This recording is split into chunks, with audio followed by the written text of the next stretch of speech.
right, Coach. After like 16, after 14. UConn has arrived. Their locker room is open for a period of 40 minutes.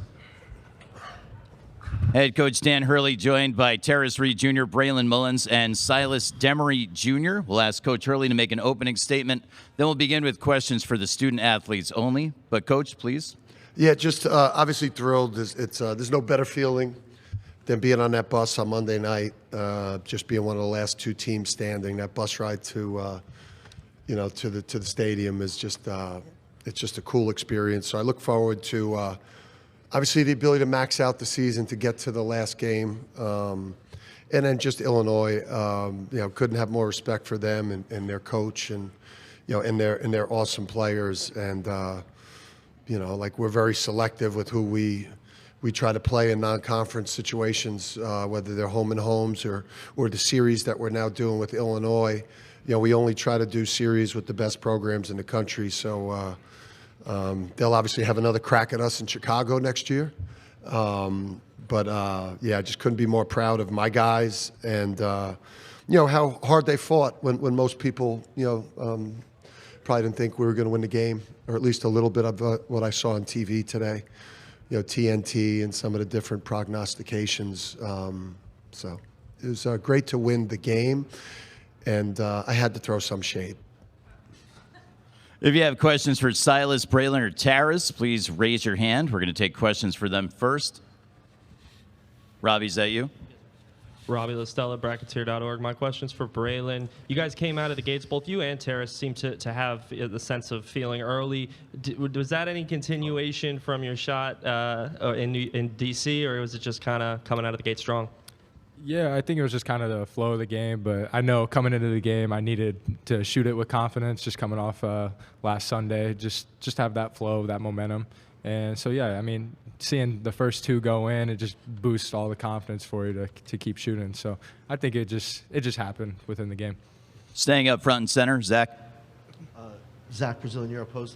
Terrace, there were obviously points in the season when your free throw shooting, I'm sure you were disappointed in. You had two big ones with 2:46 left, and then I think it was maybe 30 seconds left. You ran to the ball to get it to shoot. I mean, what do you think? What has changed with you at the line, and what's your confidence like at the line? Yeah, just putting the work in, trusting all the work I put in, and yeah, it was 30 seconds left. I looked at Coach, gave him the nod, like, "Yo, Coach, let me catch the ball, let him foul me. I'm gonna knock these two down." So I felt like just trusting in the work I put in, trusting the guys around me, and like I said, buying into the system. We'll go to the left side of the room. Dana, right side of the aisle. Dana O'Neill with CNN Sports. Silas, you had a huge offensive rebound, kicked it back out to Braylon for that three, and you're playing, I know, on a better ankle, but not a great ankle. What has been your mentality in that moment and in this entire tournament to be able to kind of make that kind of an effort play? And that's all that is sheer effort, right? Yeah, it's definitely nothing but sheer effort. Just to get that rebound, it was a big-time play in the game. I think it was probably a minute and some change to go just to get that rebound. It's like Coach was saying the whole game, we got to be the first one to the ball. Like, we got to make those big-time effort plays, those 50-50 plays. So just knowing that being on a bum ankle but still being able to give it my all and leave everything out there for my teammates, just making sure I'm not shorting them. It's a great feeling, and, I'm just glad to be able to be playing another game on Monday. Next question for the UConn student athletes on the left up front. Dom. Yep. Dom Amori, Hartford Current. Silas, it's as the games have gone on and you've gotten deeper into tournament, it seems like you guys have made fewer and fewer mistakes each time, right? Hardly any turnovers today, free throws not an issue, etc. In your first year here, that's kind of the way it was the other times too. What have you learned about UConn? How does that happen? How are you guys playing more and more solid fundamentally as the pressure gets higher and higher? I just think that's just a testament to the coaches just giving us confidence and setting a game plan for us to follow. And I think us just going out there being confident in the decisions we're making, the shots we're taking. And then I think when it's winning time, we try to connect as much as possible and have each other's back throughout the whole time. I think even when they had that run, like late in the second half, we told ourselves we were fine, let's just respond. And I think we were able to do that.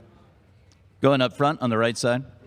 Matt Demick, Daily Campus. Terrace, you knew how good of a rebounding team Illinois was coming into this one. Only -8 on the total glass, -2 on the O glass. Is that a win for you guys? Are you happy with those numbers? I wouldn't say so. I mean, knowing that first half we were down, losing the rebound and battle by 4, so I feel like they're such a good offensive rebounding team. Being able, like I said, locking on that side, being able to put pressure on the offensive glass, put pressure on the defensive glass. So I feel like we could be better, but like I said, we escaped with the win today, so we're blessed and thankful for that. Continuing with questions for Braylon, Terrace, or Silas. On the right side, left of the aisle, Nancy. Nancy Armour, USA Today Sports. For any of you guys, you didn't have any turnovers in the first half, and I think it was the first 4+ minutes of the second half before you had your first one. Finished with 4, I think it was. How do you do that on a game this big and against a team that's as physical as Illinois is? I think we just our decision making. Being confident in what move we're going to do. If we're going to take a shot, not getting caught in between. And I think more so erring on the side of, if we screen for one another and we set a good screen for one another, we know we can get to our spots and hit our shots. And then, just being smart with the ball. I think if the pass is not there, rather get a shot on the rim and try to offensive rebound rather than just getting a live ball turnover. Staying up front on the right with Adam. Hey guys, Adam Zagoria from Forbes. With Alex Karaban, I think he would probably agree that wasn't his best game ever. But this guy's on the brink with one more win of winning 3 championships in 4 years. He would be the only player not from UCLA to do that. What can you say about what Alex has kind of meant to the team, and what would you expect from him on Monday? Want me to get it? Shoot. Go ahead. Nah, I think AK, he just holds the standard with this program. And, I mean, that's the guy you look up to on the court. He's been through it twice. And just knowing that he has been through it twice, you can use him as an outlet. And, I mean, to make history with Monday for him, I think that's what we're all trying to accomplish. And, I mean, it'd be so special for him. In the front, on the left side. I'm sorry, no, we're going to go to the yellow microphone. We had a question in before you, sir. No, let's turn around. Let's give it to, yep, right there. Perfect. Great job. Thank you. Jake Fenner, Daily Mail. I have a question for Braylon. You started off in the first half shooting 50%. Second half, you shot 1 for 6.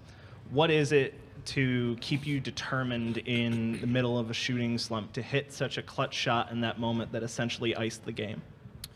Yeah, I mean, I think just coming in the second half, just had to get the momentum from the first half, and just you always got to shoot with confidence. And the set is going to be ran for anybody on the team. It's just you got to shoot it with confidence. So I mean, just trying to find the best look on the floor. And I know our point guards are going to get us the ball. So I mean, I think that was the biggest shot I hit tonight.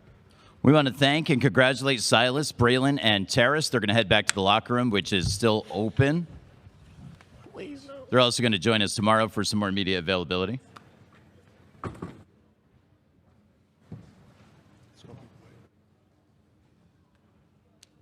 We begin with our first question for Coach Hurley on campus, up front. Yellow microphone. Hi, Sam Callahan. I know campus. you. Dad's the goat, or grandfather's the GOAT. Yes. So this is your 18th win this season when holding your opponent under 40% shooting. Just talk about the defense throughout the course of the season, especially compared to the defensive woes last year. Yeah, listen, I think we spent a majority of the year as a top 5 defense, and just the life and death nature of this tournament, I think, has created the urgency. And I thought the kind of the best thing that we did was get into them in the full court and get into them a little bit more in the half court and move some of those, 2-man actions a little bit further away and, put them under, a little bit, more duress. But, obviously to hold them to 33% from the field, 3 assists, 8 turnovers in the game. We won a lot of one-on-one battles, not all, but yeah, our defense sustained us. We end up. I mean, we had so many opportunities. I mean, we could have made 18 threes. I mean, we had 2s at the rim. I mean, we could have played better offensively and finished plays more. But great ball security, and the defense was elite. On the left side of the room, Coach Dana. Dana O'Neill with CNN Sports. Dan, kind of what I asked Silas. When you have in a rock fight like this, when you need every little play counts, how much does it help not only having guys that are capable of getting a rebound on a bad ankle, but understand how critically important that kind of a play is? Yeah, I mean, we knew what it was. I mean, you're coming into the game as an underdog versus a team that you beat by 13 points earlier in the season, which was kind of surprising. That's how we kind of came into the game.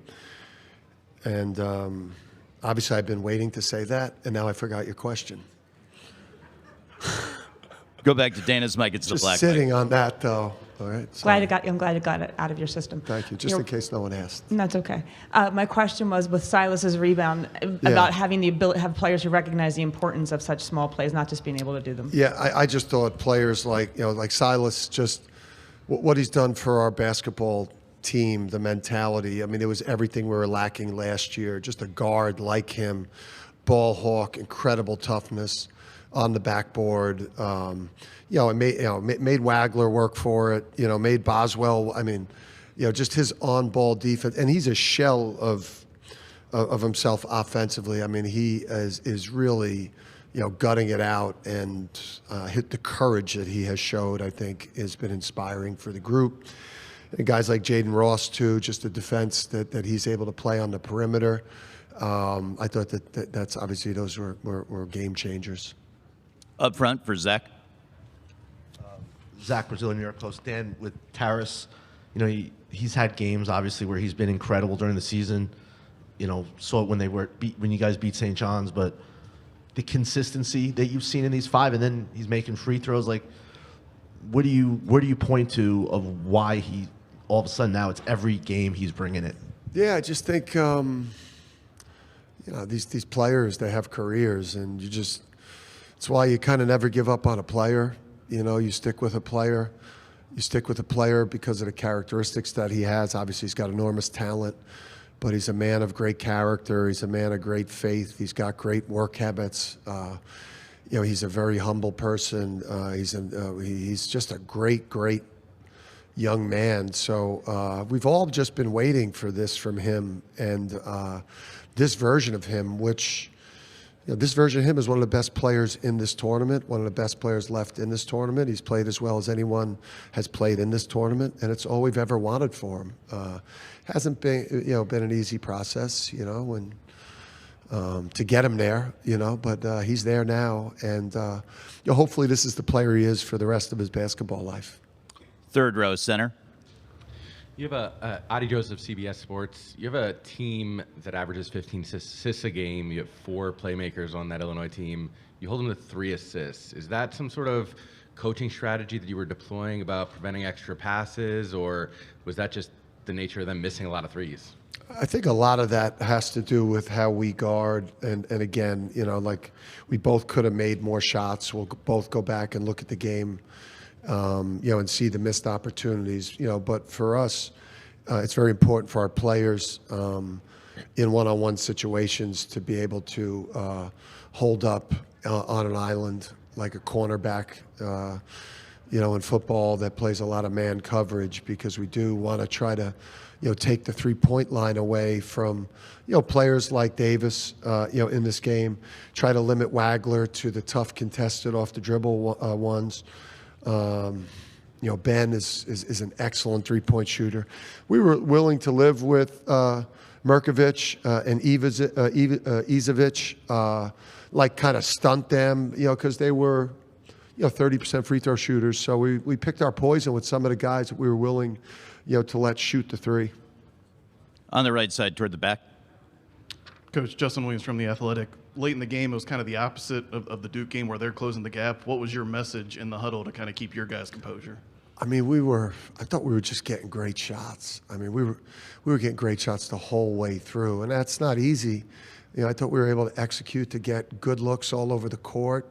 Like we had a great process, the way we were going about, our offensive execution, the efforts we were making defensively. I just thought we had a great process and we were going about things the right way. So you just, when you're doing that as a team and you're just not making the shots, you just, you know, hey, listen, if we get stops and rebound the ball and don't turn it over, we're going to keep getting great shots. And, you know, we're due to make a couple. And we've been in games like this the whole year. You know, the year hasn't been a joyride.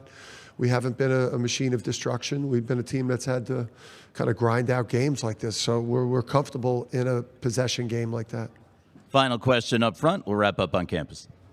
Brady Levinson, UCTV. On a similar note, Dan, you talked yesterday about how this team is like the 2023 team resilience-wise, and obviously down the stretch you get into foul trouble and the gap's closing. Just what was it about that time period and the resilience of this team that allowed you guys to hold on in the end? Yeah, we're a tough program. You know, to make the people of Connecticut proud, to make the university proud, and all the former great players. And I mentioned Coach Calhoun and Kevin Ollie, and just Rip Hamilton's here, Khalid El Amin, Kevin Freeman. I know got a bunch of the former players here, so it just means everything for us to show up as warriors for our battles and wars that we do in sports. We want to thank Coach Hurley and congratulations. We'll see you back here again tomorrow, Coach.